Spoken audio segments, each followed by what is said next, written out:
we here in India have much less of regulation of the economy than is the case in countries which have no plans at all.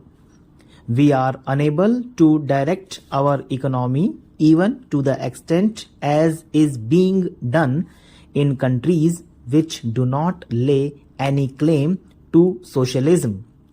That is the main content of Professor Galbraith's article. For what purpose he said that is not the question here. He said that in advanced countries they have tools and instruments for controlling and directing the economy on lines compatible with certain objectives.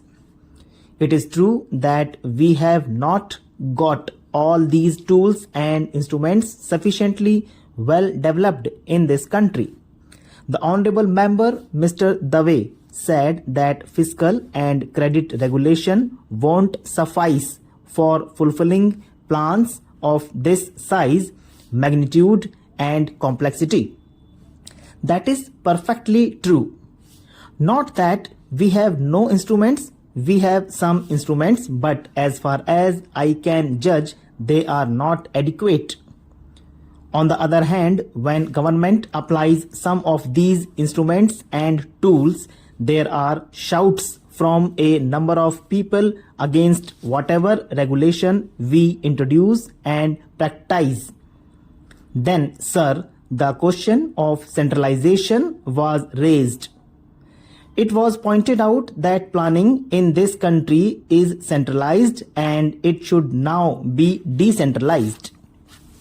Now, in this bill, it has been made clear that so far as these acting judges and additional judges are concerned, their service as such will be counted for the purpose of pension only if they are subsequently made permanent judges.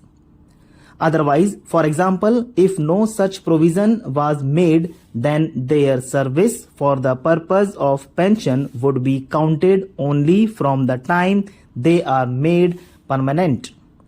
But here it has been made clear that in case they are made permanent, their previous service as an acting or additional judge will also be taken into account for the purpose of their pension.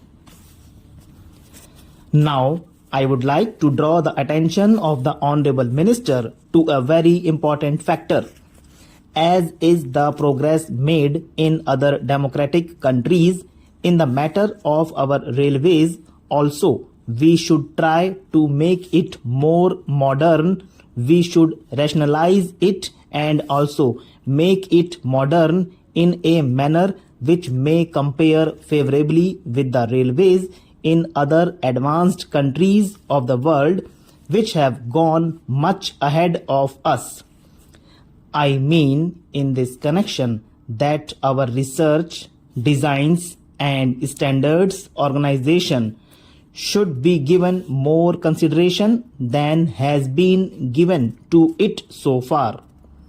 Madam, I can quote in this context some of the organizations working in various countries, especially in Japan, Britain and America. Japan is one country which has gone far ahead of even many of the Western countries.